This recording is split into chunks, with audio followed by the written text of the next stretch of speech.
за македонските работи со примариус доктор Јордан Пачков и Лазар Темелков. Добро вечер во уште едно издание на емисијата за македонските работи. Настаните кои како приоритетни ги селектиравме за денешната емисија беа во фокусот на интересирањето на македонската и светската јавност во текот на изминативе 7 дена. Тоа не значи дека немаше и други настани, но ги одбравме токму овие затоа што во нив сметаме дека има доволна количина на провокација која ќе ве задржи на фреквенцијата на Радио Слободна Македонија, следејќи го најновото издание на емисијата за македонските работи. Добро вечер и за мојот соработник во емисијата, доктор Јордан Пачков, поранешен пратеник во Македонскиот парламент. Добро вечер до сите оние кои што се покрај радијата, ако може така да се каже, и се над фреквенцијата на Радио Слободна Македонија. Навистина, неделава која што измина и обилуваше со доста настани кои што заслужуваат, ако не друго таксативно да ги споменеме, земајќи во обзир дека се состават дел од нашето сеопшто и политичко живење. Да почнеме со настанот кој на глобално ниво го вознемири светот. Тоа беа терористичките напади во Париз од петок 13 ноември, настан кој што ја згрози севкупната јавност и предизвика силна осуда од сите страни на светот. Факт е дека тероризмот се понагласено станува закана, особено на земите од Западот, мислам на предствен на Европа и за сите оние за кои што е неприфатливо на налудичава кауза на радикалниот ислам. Се разбира дека Македонија не сме и не може да се однесува како да е имуна на заканите од тероризмот. Прашањето ми е колку е Македонија подготвена, има ли предчувство да превенира, да спречи евентуални вакви терористички напади? Така. Прашање кој што заслужува одговор, поточно речено, сите прашања кои што се во врска со политичките збиднувања, особено кои што се актуелни, кои што се во фокусот, заслужуваат одговори од проста причина што без разлика Македонија каде и да е на мапата на светската мапа, во прашање станува збор за еден глобален тероризам. Значи, ниту една земја во светот не е поштедена, а со тоа нешто се потврди и во пракса. Тоа нешто се потврди и во пракса, земајќи во обзир дека третиот милениум почна навистина крваво. Во нас мисла, пред сега лодирам на 11 септември 2011 година, кога беа срушени кулите близначки во Њујорк, ова од поголеми разбори што им се случи на французите, и на крајот на краиштата сите оние закани кои што беа упатени од страна на исламската држава, дека своји рекрутира своји луѓе ги инволвира, односно ги испраќа во сите земји на светот кои што се против Куранот, кои што се против во исламот и така натаму и така натаму. Само за секунд ќе ве протерам, ќе ве прекинам да споделам еден податок што го сретнав пред 2-3 дена. Од рацете на тероризмот во изминатата година загинале 35.000 луѓе. Тоа е бројка кој што поменува. Сега е нападната секуларна Европа, како што често пати сакаме да кажеме. Нападната е Франција, каде што има доста голем процент на исламско население. Население кое што го проповеда исламот и така натаму. Во прашање е сосема нешто друго. Затоа што самиот ислам како веронаука, како наука која што го изучува тој тип, да кажеме, верски поход, како што велат србите, всушност не се занимава токму со одзимање на туѓи животи. Тие што се колнат во Аллах, вистинските верници во исламот, и исламот како вера е многу силна, не дозволува крвопролемање, одземање животи. Господот е тој кој ќе реши, барем така да карикирам, кој што ќе реши кога престанува човечкиот живот. Овдека имаме еден, за жал можам да кажам, грозоморен феномен, а тоа е одземање на што е поголем број на животи. Без разлика дали се тоа стари лица, млади лица, родители, туристи, значи и по цена, значи оно што го извршува актот на тероризмот, кој што навистина пошол само во еден правец, пред се алудирам на појасните бомби кои што ги носат најчесто под облеката, за да на крај, не за на крај, него со своето умирање, распрскување на неговото тело, убие што е можно поголем број на луѓе. Ова е нешто невидено. Или некој, како да кажам, феномен со кој што мора да се позанимаваат многу дејности. Затоа што, реков, тоа им се случило на французите, тоа ќе им се случи на американците, тоа ќе им се случи, како што претат, на русите, тоа ќе им се случи на германците.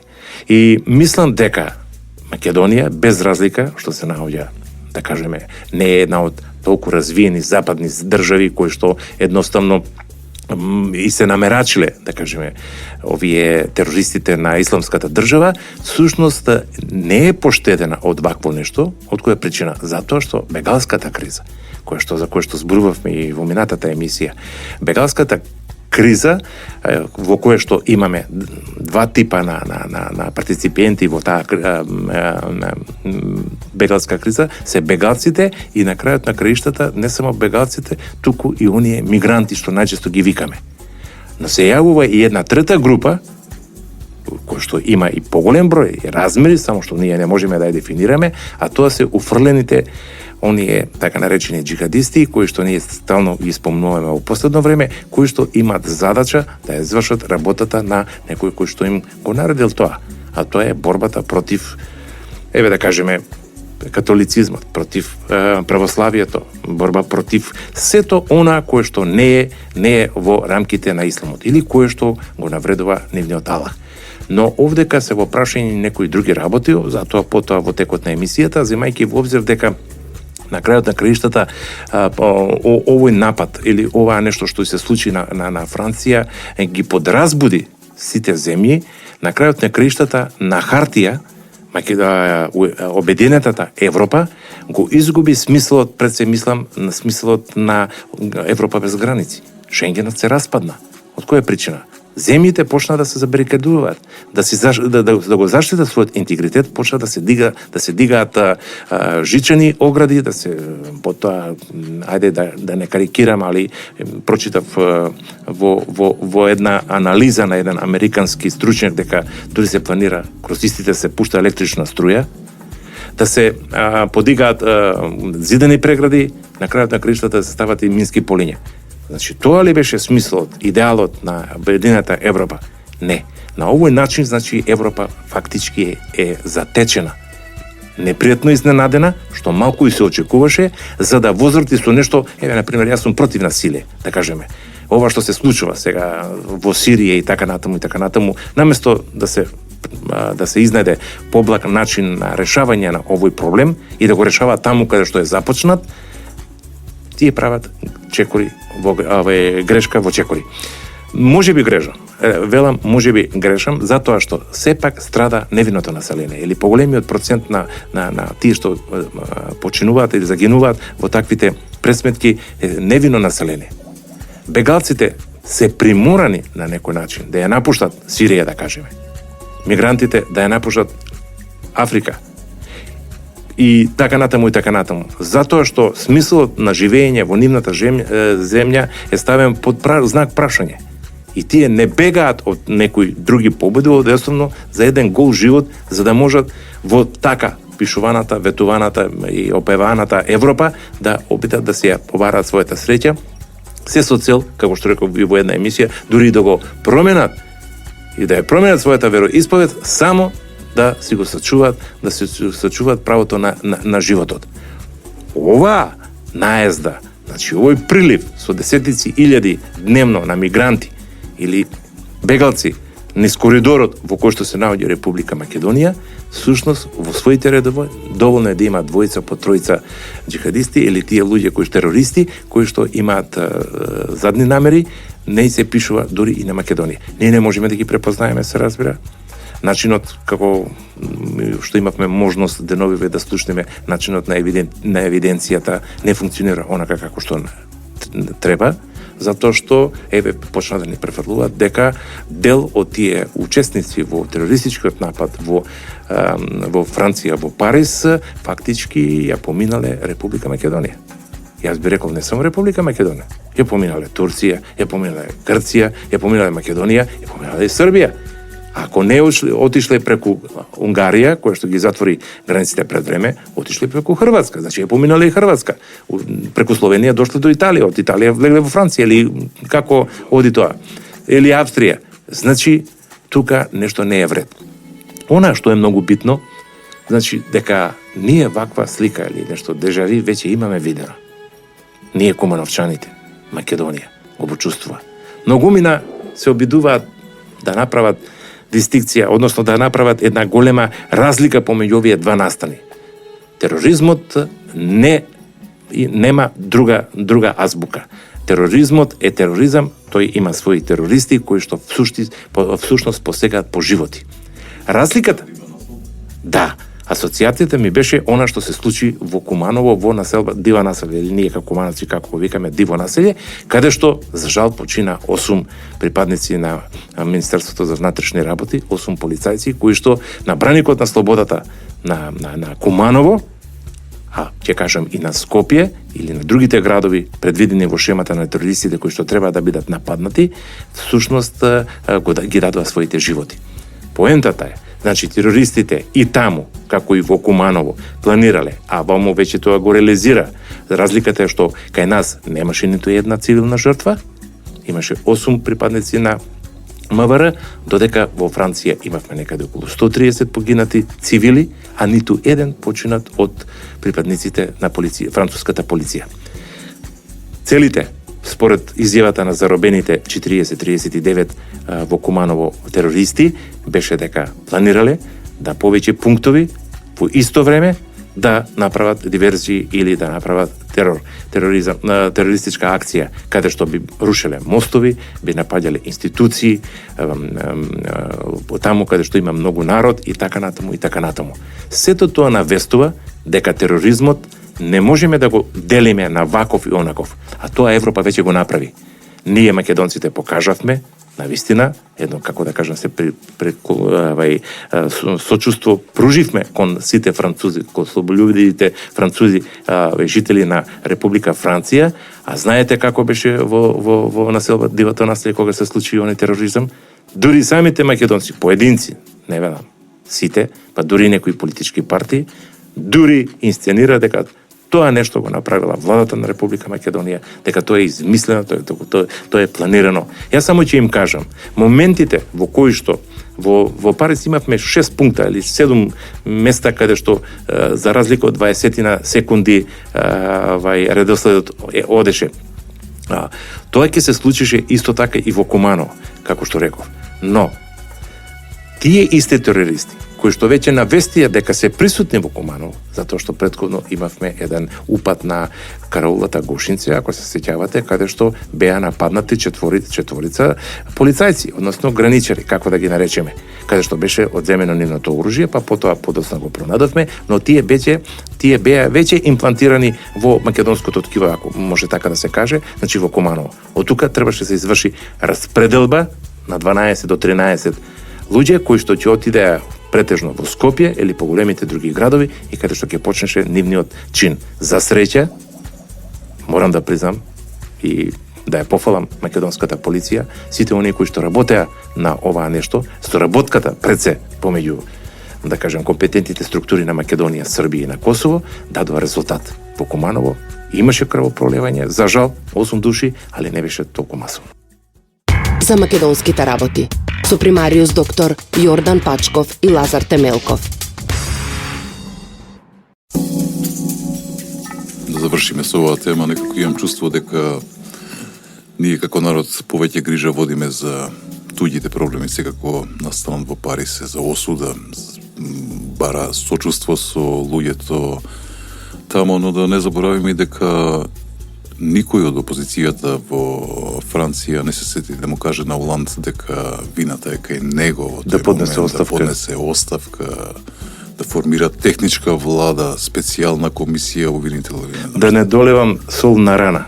Но ова е моја констатација. Дури, како се вика она, сейфи правеа со дел од подржувачите на терористите. Не викам дека се тие терористи, граѓаните, меѓу кои беа повеќето кои што ги отстапија своите куќи за да се угнездат, затоа што по тој немил настан се видува многу работи. Ходници, значи тоа подземни ходници, минирани куќи и така натаму. Тоа не е случајно и не се направило тоа само за еден ден.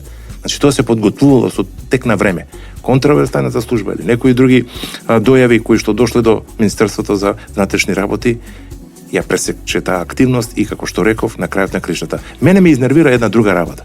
Јас сум, како да не кажам, не сум многу приврзаник на тие социјални мрежи и така натаму, го користам компјутерот понекогаш да прочитам, односно да дознам нешто што се случило, а не сум имал можност нити да прочитам во весник, нити да слушам на електронските медиуми, на телевизија и така натаму. И што се случува? Значи, толку да се нападнат луѓето кои што го бранеа интегритетот на 2 милиони жители во Република Македонија, а сега да искажуваме почит, и треба да се искаже почит, па дури и своите профили на Фейсбук да ги пребојуваме со француското знаме. Значи, ова во Куманово не било тероризам, а ова е демек тероризам. Јас не знам,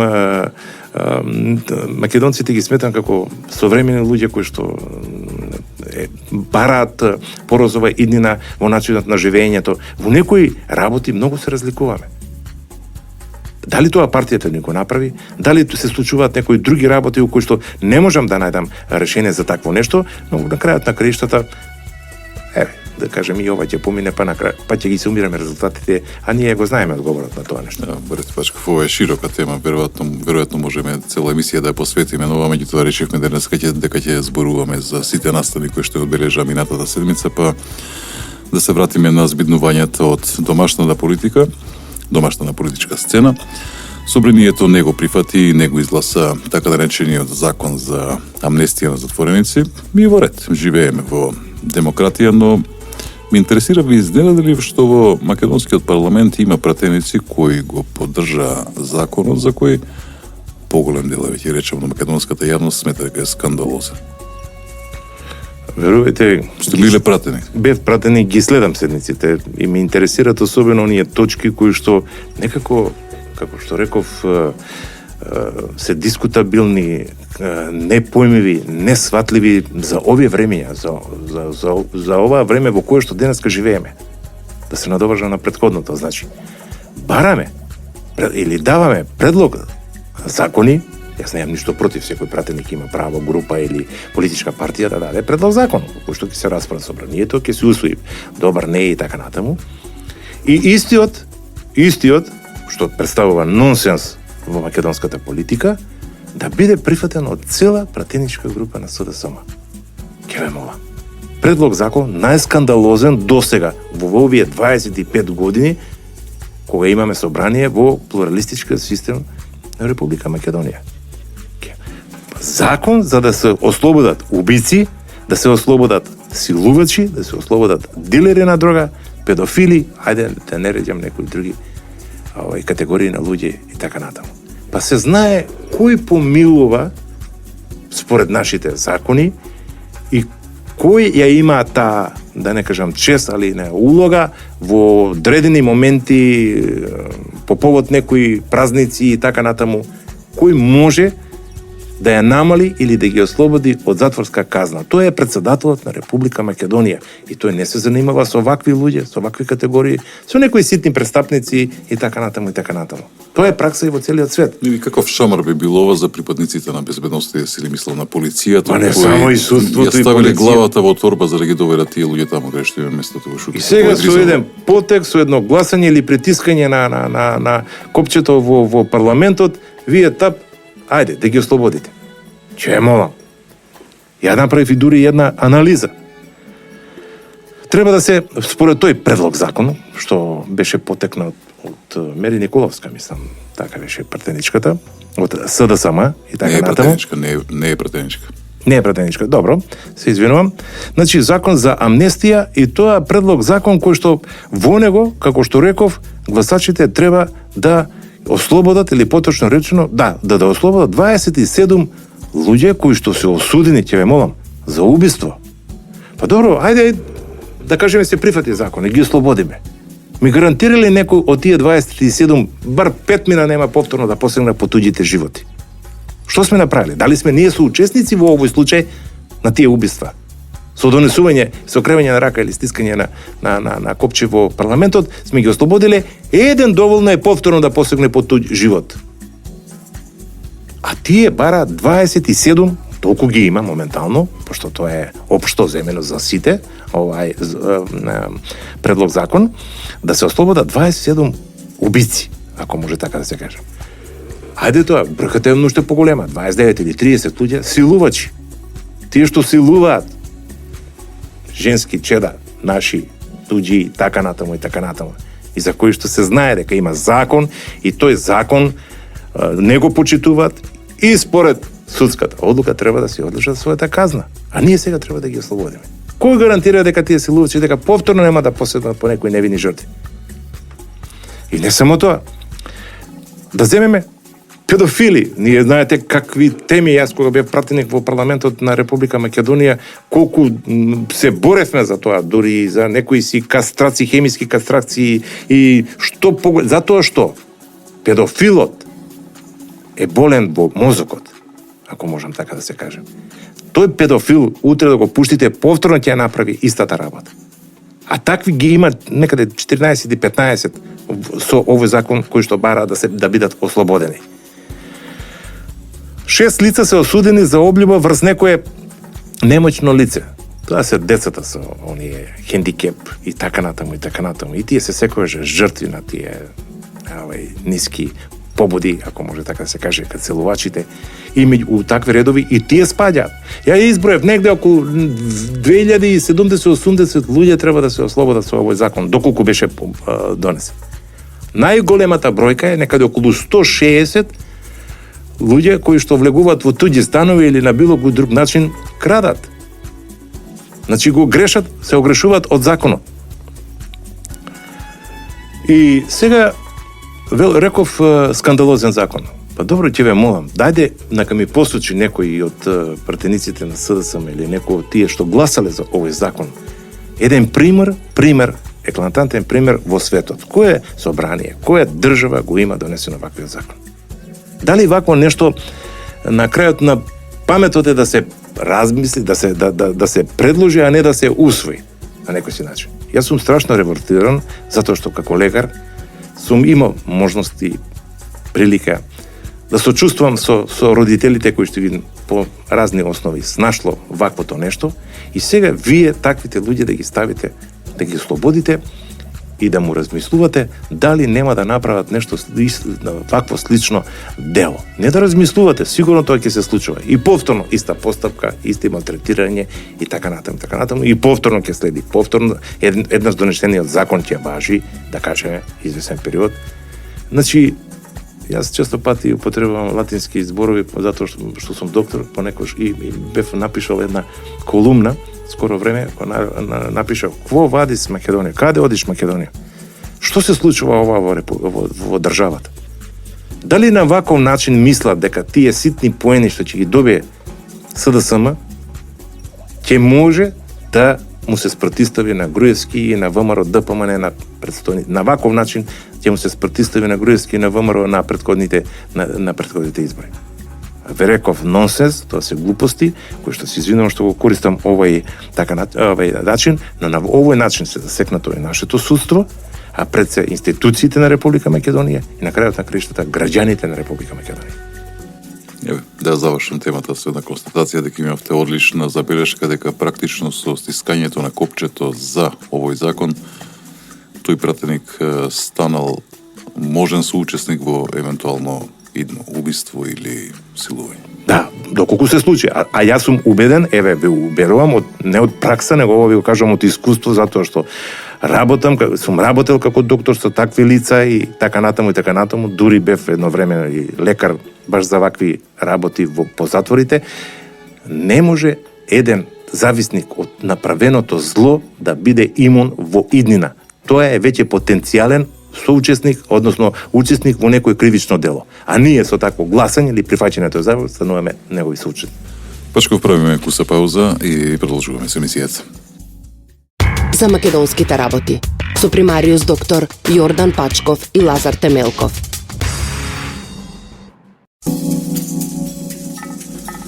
Добро дојдовте назад во студиото на Радио Слободна Македонија во емисијата за македонските работи со доктор Јордан Пачков, поранешен пратеник во македонскиот парламент. Разговараме за настаните кои одбележа изминатава недела.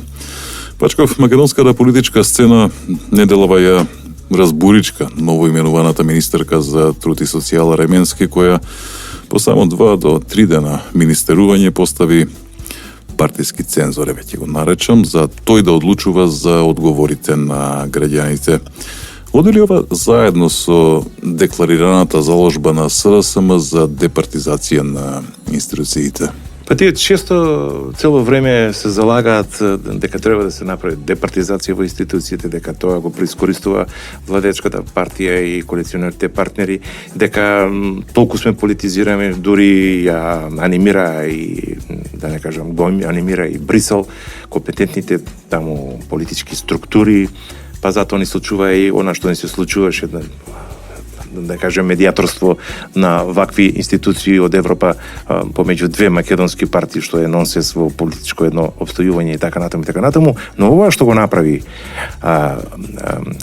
Фросина, мислам дека се викаше Фросина Ташевска Ременски, го направи, не е ништо чудно, такво нешто, но само 2-3 дена седнување во фотелјата го правеше и Оливер Спасовски, новопечениот министр, технички министр во владата на Груевски.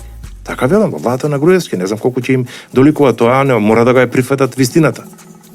Тие се ставени по сила на законот, ако може така да се каже, кој што закон виси на конец еден ден може да биде срушен од Уставниот суд на Република Македонија и овие да бидат една, како да кажам, само на хартија имиња кои што всушност министерувале, но веднаш покажува дека не се оваа нивни идеи, не е оваа идеја на Ременски да го прави ова нешто. Некој не е и наредува, некој на повисокото ниво. Таа е само исполнител на барањата кои што ги налага незината партија. Која би била целта? Целта?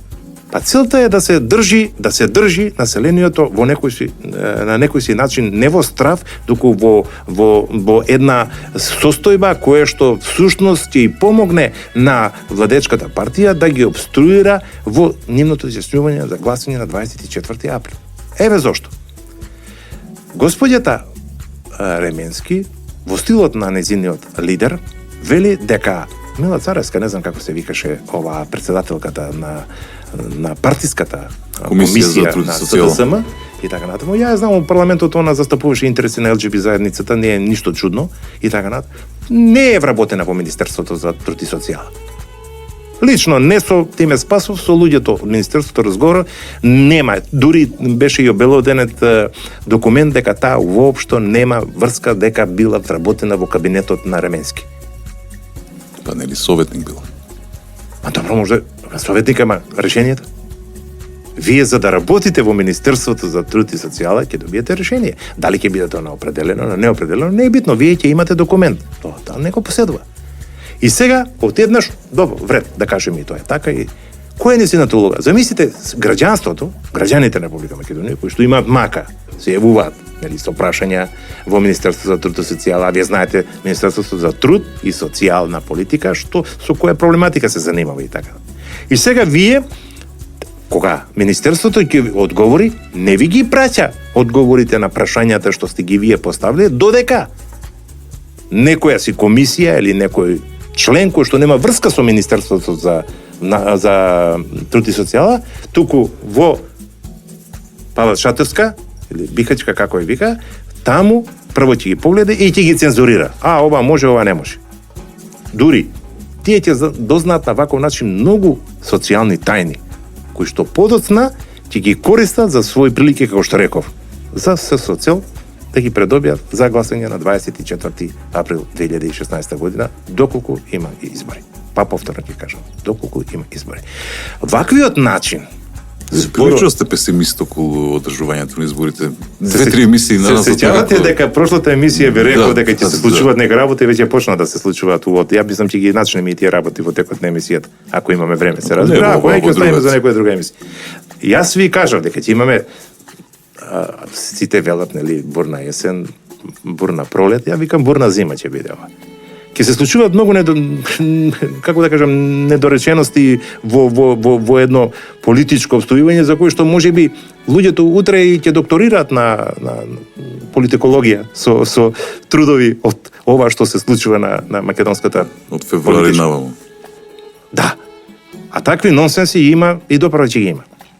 Значи, џабе зборувањето дека тие се за департизација, кога тие се што прават се го прават тоа обратно. Реков, и тоа да подлечам уште еднаш, не е случајно ова измислено, тоа им е наредено, нивните апетити веќе се видоа у самиот старт на Заев, кога упржено не отступуваше од црвената линија, по секоја цена да инволвира луѓе во владата, као наводно да ги контролира изборите, а фактички не, туку да направи, да вработи своји повеќе војници, партиски војници, да ги дознае политичките збиднувања во Република Македонија, после тоа ќе го вади бенефитот од сето тоа на начинот кој што ви го спомнав, и некои други работи. Вие реков, не е само Ременски, не е само Оливер Спасовски, ако го земеме и наназад ако ги враќаме, тоа е стилот на политиката на СДСМ. А јадните не сваќаат дека се уште нивниот рейтинг е на исто ниво или намален, значи ништо со тоа не можат да постигнат. Нека се убедени, јас им посакувам искрено да ви кажам успех на изборите, нека успеа да го убедат народот дека се тоа што го прават во интерес на тој народ, а македонскиот народ немајте да го поценувате, не е толку наивен, тој знае да цени повеќе дела него зборови. Ајде да преминеме на една попријатна тема, затоа што наставно за кој што сакам да проговориме малку дава директен бенефит за оние од кои што партиите барат гласови, тоа се граѓаните. Пред неколку дена стигна и веќе на располагање во македонски железници новиот, како го нарекуваат, ултрамодерен воз по светски или европски стандарди. Долги години ја следам домашната политичка сцена и не само домашната, и сосема ми е јасно дека опозицијата има потреба да критикува, да омаловажи или да се обиде да неутрализира некој добар потек кој што го направила власта. Но како ви се чини критиката на СДСМ за пристигнувањето, за набавката на возот во стилот дека сте купиле воз за кој нема пруги? Добро, се трудам да бидам сериозен и сериозен сум кога зборувам, затоа што сакам и сериозно и слушателите да ме сватат. Се насмејав од една сосема друга работа, а ќе ви ја кажам. Бев учесник или поточно речено присуствував на свеченоста по повод пуштање, ако може така да се каже, камен темелник, удирање камен темелник на пругата Куманово-Белјаковце, Крива Паланка и Крива Паланка Деве Бајер со Бугарија. Коридорот 8 кој што требаше да заживее, и во една изјава, ја тогаш бев пратеник во Собранието на Република Македонија и за локалните ТВ куќи во Куманово дадов изјава дека со ова започнува нова ера на македонските железници. И тоа се потврди. Тоа се потврди од проста причина што јас сум еден од луѓето кои што сакам не да открием топла вода, туку едноставно да им кажам на сите оние кои што не ги почувствувале задоволствата, авантурите, пријатностите со патување со железница, не знаат што е железница. А ние имаме предиспозиција да ја развиваме македонската железница со овие потези, со овие проекти на владата на Република Македонија, затоа што да не забораваме, и за сите оние кои што знаат и оние кои што подзачутуваат за тоа, 600 милиони евра се употребени за реконструкција, градење на пруги, купување на возови, купување на теретни вагони и многу реставрирање на железнички станици и електрификација на пругите и така натаму, на многу зафати проекти кои што македонската железница ќе стават во колосекот на оние два пан-европски коридори. Тоа е коридорот 8, железничкиот, се разбира, и коридорот 10, затоа што имаме железници 10. Дури и таа железница е електрифицирана. И, како што реков, бев еден од, како да кажам, по-расположените у друштвото, кога преку телевизиите дознав дека веќе од тие 6 возови колку што се планирани за Република Македонија од Кина, првиот пристигнал. Тоа е на оној електричен погон, значи тој ќе се обраќа исклучително само Куманово-Гевгелија, сакам да кажам на коридорот 10 на железничка, зашто само таа е електрифицирана, и вториот кој што ќе биде донесен, а останатите 4 се дизел мотори, со дизел мотори тие можат да возат секаде, по сите пруги. Ме насмеа, искрено да ви кажам, не ме насмеа, туку едноставно морам да признам дека повеќето од нас се прашувавме, па добро, таквите возови не може да развијат 30-40 км на час. Тие развиваат над 100 км на час. Дали имаме ние пруги? Бев лесно разубеден, тоа го зборувам најсериозно, затоа што контактирам по секоја проблематика, по секое прашање, по секоја дубиоза, ако може така да се каже, во ова политичко сеопшто живење, контактирам од вистински извори. Значи, се прави и е направена реконструкција на железничката пруга. Не знам колку километри, сега не ме зимајте за збори и така натаму. Црните точки се, значи, премостени на тие места, особено се мисли на оние кривини, затоа што голема брзина нашите пруги претходно не можеа да ги задоволат потребите на ваквите брзи возови, и тоа се подготвено за овие електрични возови и за дизел возовите кои што ќе развиваат, се разбира, поголема брзина. Значи, црне, друго, се проширува, значи, појасниот сигурностниот појас околу пругите. Еве, јас сум сведок. Во Куманово стартуваше, како што реков, во Белјаковце, пред Куманово стартуваше изградбата на пругата од некаде 39-40 километри до Белјаковце, за кој се потрошени доста големи пари, да не бидеме наивни. И тоа благодарение на ЕБОР, на Европската банка за обнова и развој, кои што за такви работи даваат пари. Даваат дори 15 до 20 години проекти кои што ги поврзуваат разните коридори. И даваат добри услови, перфектни. И тие се дури и подпишувањето на овој сега новиот договор што скоро беше во текот на неделата беше подпишан. За експресниот пат. За експресниот Штип Радовиш, да. И така натаму, тие се заинтересирани од проста причина да ја Македонија подготват, значи, да се вклучи во она што Европа го бара. И затоа, не знаејќи на кој начин и како да кажат, јас баш ја забележив тоа сериозно, од сериозен човек, таа изјава дека со тие пари сме можеле да направиме многу други проекти, да реализираме други проекти, а не да купуваме нешто кое што ќе остане како музејски експонат. Уште една пауза и завршуваме со последната тема за денеска. За македонските работи со примариус доктор Јордан Пачков и Лазар Темелков. Повторно сме назад во студиото на Радио Слободна Македонија со доктор Јордан Пачков во емисијата за македонските работи. Ќе завршиме емисијата со анкетата на ИРИ, која покажа дека расте довербата на граѓаните во премиерот Груевски. ИРИ во последната анкета детектираше дека 35% од граѓаните сметаат дека премиерот Груевски треба да биде реизбран, што е раст од 3% во споредба со анкетата од јуни годинава. Последната анкета на ИРИ Пачков е од месец октомври. Неколку дена потоа, или еве да речеме 2 недели потоа, Груевски официјално го најави почетокот на пишувањето на новата партиска програма за изборите 2016, програма која ќе се пишува со поддршка од граѓаните, секако и со експертска помош. Сметате ли дека има простор овој тренд на раст на поддршката за премиерот, кој се пресликува и на раст и на поддршката на ВМРО ДПМН, да се надградува во периодот до изборите? Повторно ќе потсетам на една од емисиите, реков дека ВМРО ДПМН е сериозна политичка партија. Сериозна политичка партија која што веќе 10 години обстојува на политичката сцена благодарение за тоа што има подпишано договор со народот, со граѓаните. Значи партија која што постои заради граѓаните, заради решавање на проблемите на граѓаните. Е сега, толку многу проблеми има напластено од претходната власт во 2006 година и не може секаде да се интервенира или преку ноќ со чаробно стапче да се решат сите проблеми. Затоа Груевски етапно, но дословно оно што го ветил, го остварил. Дури и неветените проекти, а тоа се особено оние Ајде не ги речеме роудшоу, него и присуствав со граѓаните.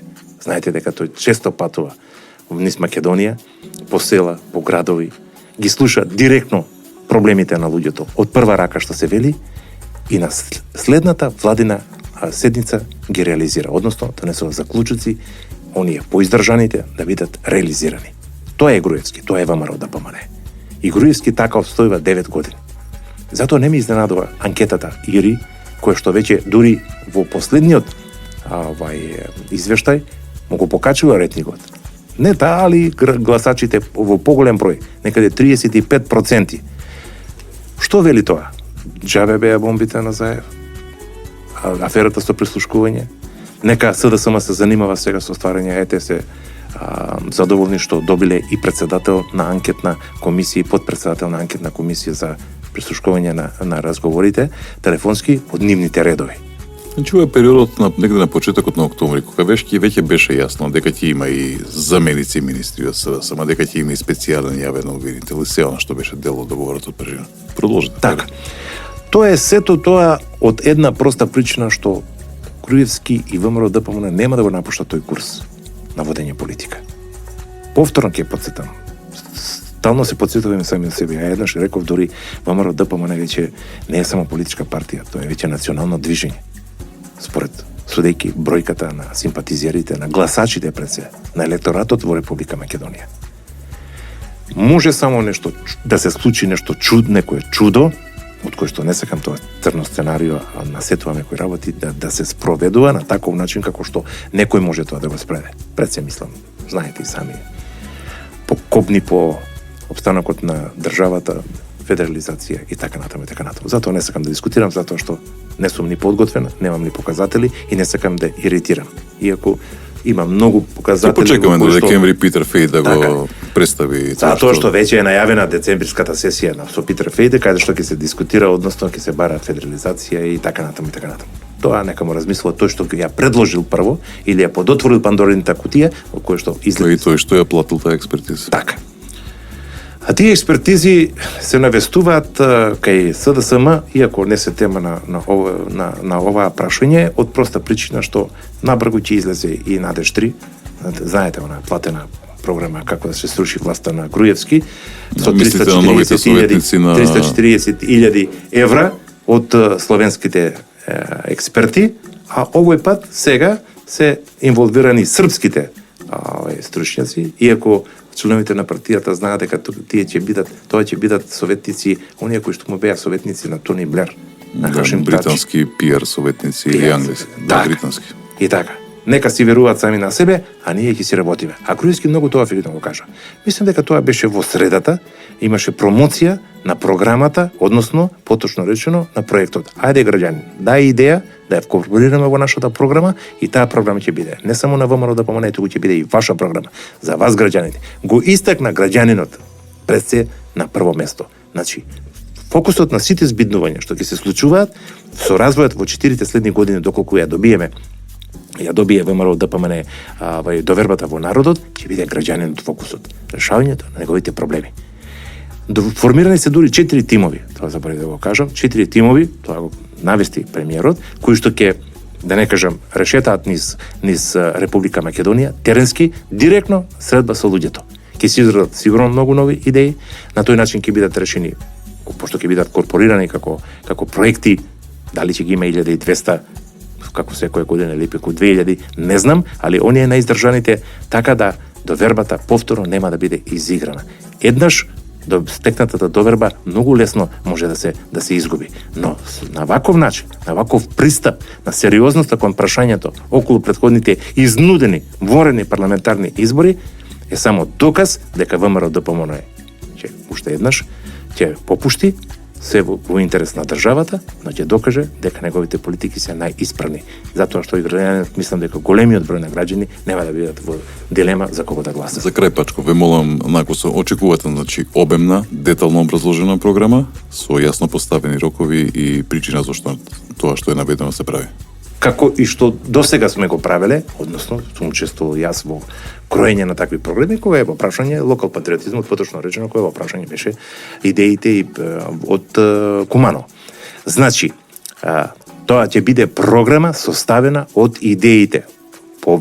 Не велам целата програма. Тука има и стручни лица кои што се секој не е работека на граѓаните. Политички стручњаци, стручњаци од областа на економијата, пред се затоа што економијата Груевски во своето излагање, промовирајќи ја ова своја програма или почетокот или стартот на кампањата, ајде така да го наречеме, најблаго речено, тој самиот кажа дека приоритет на сето тоа ќе биде економијата. А вие знаете економијата што ни доведе? Доведување на странски капитал, покачување на стандардот на живењето на Република, вработување, намалување на невработеноста и така натаму. Значи, тоа е добитната формула, добитната комбинација за да ВМРО до 2020 година го гледаме повторно како носител на сите политички избеднувања во Република Македонија. Господин Пачков, завршивме уште една емисија.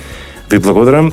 Мислам дека овој пат немавме големи проблеми да се занимаваме со анализи на некои си не знам какви случувања, во секој случај сепак слушателите и треба да ја знаат вистината, а таа вистина всушност ни е многу потребна во овој случај затоа што, како што реков, ни предстои една бурна зима.